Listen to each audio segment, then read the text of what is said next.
So what we have today is a DB4 that we received, and it was sent to us, and it had no power, no video, and upon closer examination we see that the MOSFET right here at the charging circuit has actually blown. This is completely, that's what we call a catastrophic failure. So what we're going to do is pull this off. We'll have to go to the schematic and see if we can't find what part that actually is, but we'll pull it out and see if we can't get this thing to power back on and see where we can go from there. Okay, so we pulled our part off, and if you can't notice, it appears that the traces have lifted up a little bit. So what we're gonna have to do is rebuild those traces right there and clean this board up and see if we can't get this thing up and running. So that's what we're gonna do next. So now that we have our contacts polished up there, we can see better the damage that was caused by that MOSFET exploding. So what we're going to do is try to use the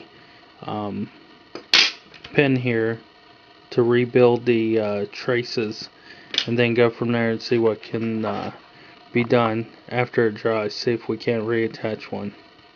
So that's what we're going to do now. So now we've rebuilt the traces here. So what we're going to do is move from that to applying the SMD.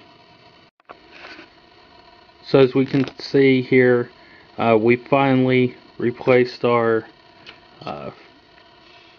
FET back after we rebuilt the traces here. So what we're going to do is plug the DC power in, and then put a power switch to it that we have here in shop, hook it up to the power supply and see what happens, and go from there. So now we've got our motherboard hooked up, and got to the external video. What we're going to do is turn it on.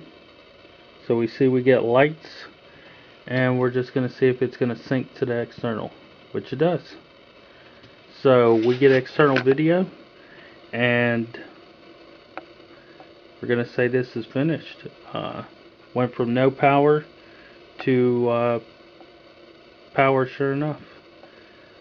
Saying that it needs to go in and check for the operating system and boot from the hard drive. So we're going to say this is a complete system.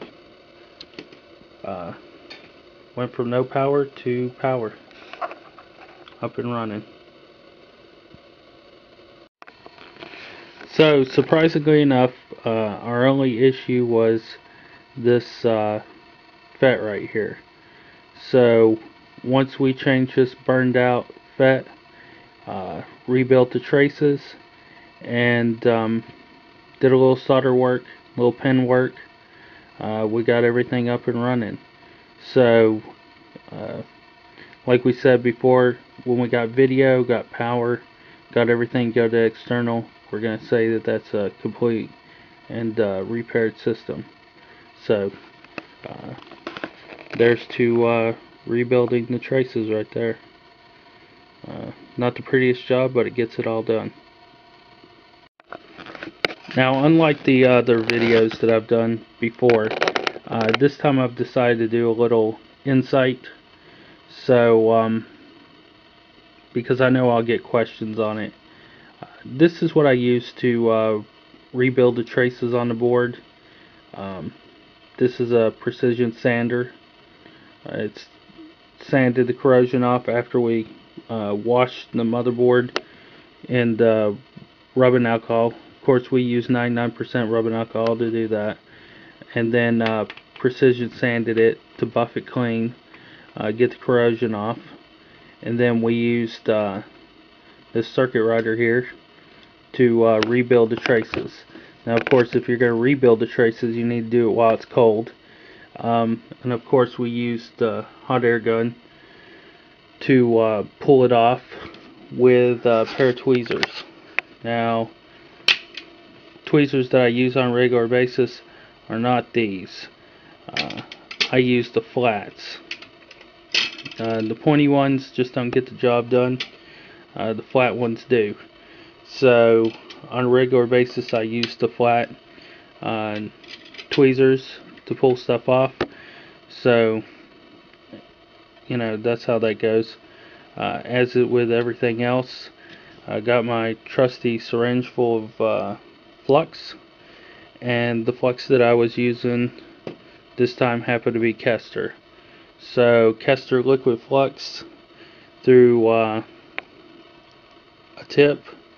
We use that for precision, and then the flat nosed tweezers there to pull everything off. Then use the sander to buff it out, clean up the flux. It says no clean, but don't believe it.